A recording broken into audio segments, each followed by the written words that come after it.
Oui, bonjour à tous, bienvenue sur ma chaîne Philippe est dans le Brie. Alors, vous êtes nombreux depuis déjà des années à vous alerter, à m'alerter et puis à alerter la presse agricole, les réseaux. Vous avez vu plusieurs syndicats aussi qui bougent depuis pas mal de temps sur ce sujet. Ça concerne les abattages d'animaux, les abattages massifs d'animaux pour les maladies. Alors, on avait eu la vache folle, vous vous rappelez, où l'État français avait pris la décision dramatique pour les éleveurs à l'époque de l'abattage total, c'est-à-dire que tout le troupeau était abattu, même les petits veaux freinés, on ne se posait pas de questions, parce qu'à l'époque, le prion, il avait peur que le prion atteigne l'homme. Et d'ailleurs, à ce sujet, comme on a du recul, les Américains en avaient profité pour enfoncer le clou et nous prendre des parts de marché sur les marchés à l'international avec leur viande hormonée. Donc vous voyez que on laisse pas de place la finance à horreur du vide. Dès qu'il y en a un qui est en position de faiblesse, on vient y appuyer sur la tête pour y piquer son marché. Donc à l'époque, bah, ça avait été un massacre dans les élevages, vous vous en rappelez tous, de la vache folle. Il y a eu d'autres, bien sûr, épidémies. Il y a eu la bruxellose qui remonte à beaucoup plus longtemps que ça. Hein. Et aujourd'hui, on est plus sur des maladies MHE, FCO. On a aussi la grippe aviaire dramatique dans la volaille. Et on a la dermatose nodulaire et la tuberculose qui est toujours en place, tuberculose qui est repérée en France depuis l'après-guerre, mais même à l'avant-guerre, puisque vous savez qu'on recense encore environ 30 personnes qui décèdent chaque année suite à la tuberculose. J'ai vu plus d'1 million de personnes dans le monde. Donc, ils sont toujours à faire la chasse à ces maladies-là. Alors, les éleveurs, bon, vous l'avez vu, parce qu'il y a des manifestations pour ça, tout le monde demande, enfin tout le monde, je pense, la majorité des gens demandent l'abattage sélectif, demandent ce que les animaux malades soient abattus. Après, les gouvernements, comme avec la vache folle, comme avec la fièvre afteuse, comme avec la tuberculose, les gouvernements, eux, eh ben, ils ont pris des arrêtés, des protocoles qui redescendent sur les DDSSPP qu'on appelle les anciennes directions des services vétérinaires des départements. Et donc ce protocole, il est assez compliqué. Il s'avère qu'on a du mal à comprendre si le protocole national il est appliqué de la même façon dans toute la France. On n'y voit pas très clair. Donc si vous pourriez m'expliquer les différents choix qui sont faits suivant les départements, sur quelle base ils sont faits, parce que ça paraît très complexe. Il y a une autre chose aussi qui est difficile à comprendre, c'est que les départements qui sont très infestés, que ce soit en tuberculose ou qui ont des taux importants ou en dermatose, comment se fait-il que les gens ont toujours le droit de les commercialiser? Pourquoi ces animaux-là, quand ils partent, ils ne les envoient pas à l'abattoir dans les zones très infestées, reconnues? Pourquoi aussi on s'aperçoit que les prélèvements ne sont pas systématiques, c'est-à-dire que quand on achète des animaux, nous, si on ne le demande pas, la recherche de tous ces éléments-là, elle n'est pas forcément obligatoire. Il y a des départements où ils ne nous exigent pas de faire une prise de sang, recherche tuberculose ou autre maladie. C'est au choix de l'éleveur. Donc, on a des commerçants en bestiaux qui nous amènent des animaux régulièrement, puisque de commerce, on ne va pas l'arrêter. Hein. C'est normal que les animaux voyagent, mais ils voyagent sans règles claires. C'est pas très clair. C'est-à-dire que si à partir du moment où il y a des maladies détectées dans des endroits donnés, comment se fait-il là, moi, je pose la question. Hein, je ne suis pas expert. Attention, hein, j'ai déjà été invité à des émissions où j'ai refusé de répondre parce que je ne suis pas vétérinaire, je ne suis pas scientifique, je ne suis pas expert. Je pose juste la question pourquoi est-ce qu'il y a un protocole national? Est-ce qu'il est appliqué de la même façon partout? Et les animaux infestés dans les départements, pourquoi des troupeaux qui ont été atteints, on les a laissés encore vendre des animaux? Voilà. Pour contaminer les voisins et contaminer les autres départements. Et là, il y a un genre de vide auquel je voudrais qu'on m'apporte des réponses. Donc, on est en négociation permanente et en discussion avec les ministères et la DDSPP, et je dois dire que c'est pas très très très clair. Aujourd'hui, le ministère parle d'assouplissement, donc là d'assouplissement pour la tuberculose, pour la dermatose nodulaire, c'est-à-dire le taux pour faire abattre tout le troupeau, il a baissé, mais il y a toujours quand même des abattages totaux, alors que la plupart Des éleveurs, et je crois la plupart des syndicats, vous avez dû le voir dans la presse, demandent l'abattage sélectif, c'est-à-dire demandent qu'il n'y ait que les animaux certifiés malades qui soient abattus. Mais il y a un problème qui vient se greffer à ça, c'est que les tests ne sont pas fiables à 100%.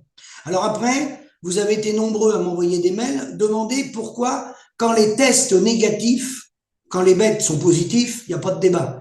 Mais quand ils sont négatifs, pourquoi les animaux sont abattus quand même? Alors, ils sont abattus quand même. Moi, j'ai eu la réponse des autorités. Pourquoi ils sont abattus? Par exemple, dans le cas de la tuberculose, vous avez un animal qui vient d'un troupeau qui est pourri de tuberculose, mais vous avez acheté cet animal, il est arrivé chez vous. Vous savez pas s'il va contaminer votre troupeau, mais il est arrivé chez vous, l'animal. Vous le faites tester, il est négatif, mais ils vont l'abattre quand même. Ça s'appelle le principe de précaution, comme ils ont fait avec la vache folle. Alors pourquoi ils font ça? C'est là que, quelque part, je m'arrête dans le débat parce que moi, je ne suis pas compétent pour y répondre. C'est qu'il y a une période d'incubation. Je me suis renseigné auprès d'un vétérinaire national qui a 69 ans et qui m'a dit qu'il avait fait des études là-dessus avec les scientifiques. Il y a une période d'incubation de plusieurs semaines à plusieurs années.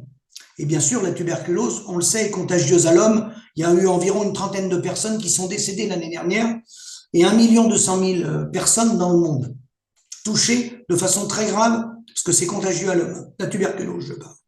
Donc, il y a le problème de cette période d'incubation. Ça veut dire que, en langage clair, quand la bête, elle est au test et répond négatif, elle peut répondre négatif, mais est en période d'incubation et déclarer la maladie après. Donc, plusieurs mois après, mais plusieurs années après. C'est ça qui est grave. C'est-à-dire que si vous avez une bête aujourd'hui chez vous, elle peut se déclencher, elle n'a rien, mais elle peut déclencher la maladie au printemps l'année prochaine ou à Noël 2026 ou au printemps 2027. C'est la raison pour laquelle il accélère l'abattage des animaux qui viennent de troupeaux contaminés. Ça, ils ont décidé de les abattre, c'est leur politique. Et la réponse qu'ils font, je vais vous la donner, elle est contestable, hein, c'est vous qui jugez. Ils préfèrent tuer un innocent en suspicion que de laisser un coupable en liberté. Voilà la phrase réelle qui a été analysée par des scientifiques et des vétérinaires. Un animal en suspicion peut devenir un futur djihadiste. Vous savez ce que c'est qu'un djihadiste? Autrement dit, il y a certaines maladies qui sont couvées, qui couvent dans l'animal. Donc, avec les tests, ils vont pas forcément les détecter au départ, mais la maladie va se développer après, dans l'élevage, et bien sûr contaminer l'élevage, éventuellement contaminer les voisins, puisque c'est des maladies contagieuses. Donc, la première question qui me vient à l'esprit, puisque vous êtes nombreux à m'interroger depuis très longtemps sur ce sujet-là, et je me suis pas beaucoup, exprimé sur ce sujet-là, parce que je ne suis pas vétérinaire. Je ne suis pas scientifique. Et il y a des choses dont je ne vous dirai pas, j'en ai pas la compétence. Et je ne prétends pas avoir la compétence pour y répondre.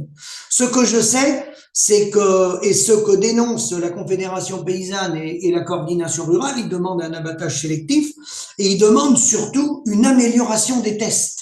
C'est-à-dire que si on pouvait avoir des tests beaucoup plus fiables, ça éviterait d'abattre les animaux. C'est-à-dire que si on pouvait faire des tests tous les 6 mois ou tous les ans, ça éviterait de tuer les animaux. Voilà. Ça éviterait le massacre, la destruction de la génétique, la destruction de l'outil de production qui est souvent la vie des éleveurs, que les éleveurs ont mis plusieurs générations à monter, qui sont des souches d'élevage qui viennent de nos parents, voire de nos grands-parents, et on connaît l'attachement des agriculteurs aux animaux. Donc, c'est ça ce que je pouvais vous dire.